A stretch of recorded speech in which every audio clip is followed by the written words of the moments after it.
propre rêve restait déchiré. À 50 ans, il décide de créer sa première collection. Personne n'y croit. Un an plus tard, son défilé illumine la place du marché où tout a commencé. Ce n'est jamais trop tard pour recoudre ton propre destin. Abonne-toi si tu veux tisser ta réussite point par point. Elle nettoyait des murs d'usine chaque jour sans qu'on retienne son prénom. Un matin, elle a pris un pinceau et elle a peint une fleur. Bientôt, tout le mur est devenu une fresque. Et son usine, une œuvre d'art, la beauté, c'est quand tu laisses ton empreinte là où tu travailles. Abonne-toi si tu veux peindre ta vie, même au milieu du gris. Tous les matins, il pédalait avant le lever du soleil pour livrer des repas qu'il ne pouvait pas s'offrir. Entre deux livraisons, il écoutait des cours audio de marketing. 3 ans plus tard, il dirige sa propre entreprise de livraison éthique. Ce que tu fais tôt, les autres le verront tard. Abonne-toi si tu construis ton futur avant le réveil des autres. 2 frères vivaient côte à côte jusqu'à ce qu'une dispute creuse un fossé entre eux. L'un d'eux engage un menuisier pour construire une clôture. Mais le menuisier, au lieu d'une clôture, construit un pont. Parfois, les plus beaux ouvrages ne séparent pas, ils relient. Abonne-toi si tu veux construire des ponts, pas des murs. Chaque matin, elle déposait une fleur sur le banc d'un inconnu. Personne ne savait qui elle était, ni pourquoi elle le faisait. Un jour, elle a trouvé à sa place un mot « Merci d'exister ». Le bien revient toujours, parfois porté par le vent. Abonne-toi si tu crois que chaque geste laisse une trace. Chaque soir, il jouait du piano dans le métro. Pour payer le loyer, peut s'arrêter, mais lui jouait comme si tout le monde l'écoutait. Un producteur l'a entendu par hasard. Aujourd'hui, il joue sur scène. Joue ta musique même quand personne n'écoute. Abonne-toi si tu veux que ta passion fasse du bruit. Il réparait les chaussures des autres, mais n'avait jamais eu les siennes pour marcher vers son rêve.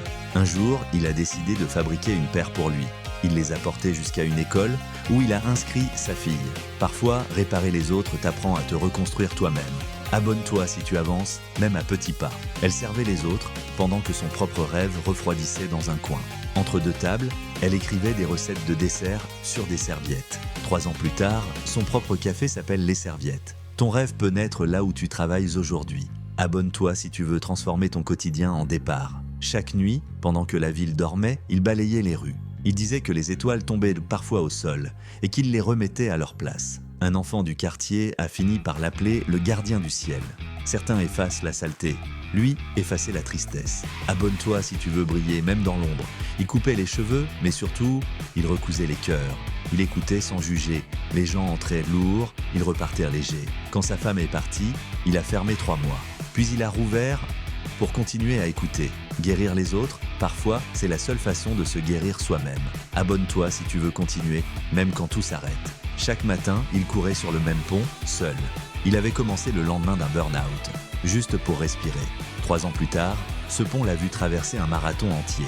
Le changement commence souvent par une simple respiration. Abonne-toi si toi aussi tu avances, un pas après l'autre. Elle vendait des livres d'occasion, comme les vies qu'elle aimait réparer. Chaque livre portait une note. Ce roman a changé ma vie et peut-être la tienne. Un jour, elle a trouvé un mot à son tour. Merci de m'avoir redonné envie de lire et de vivre. Quand tu partages ton histoire, tu offres une seconde chance à quelqu'un. Abonne-toi si tu veux que tes cicatrices deviennent des chapitres. Il peignait toujours la mer en colère, jamais un ciel bleu. Un jour, un enfant lui a demandé « Pourquoi tu peins toujours la tempête ?» Il a répondu « Parce que c'est là qu'on apprend à tenir le pinceau. Tes épreuves te forment, même quand elles te secouent. Abonne-toi si tu veux apprendre à peindre ta force, même sous la pluie. » Il photographiait les gens au moment où ils riaient, pleuraient ou rêvaient. Il disait que chaque photo était un « je t'aime » sans parole. Le jour où il est tombé malade, il a donné son appareil à son apprenti. Il n'a pas laissé un album, il a laissé des émotions vivantes. Abonne-toi si tu veux capturer la beauté du moment, pas la perfection.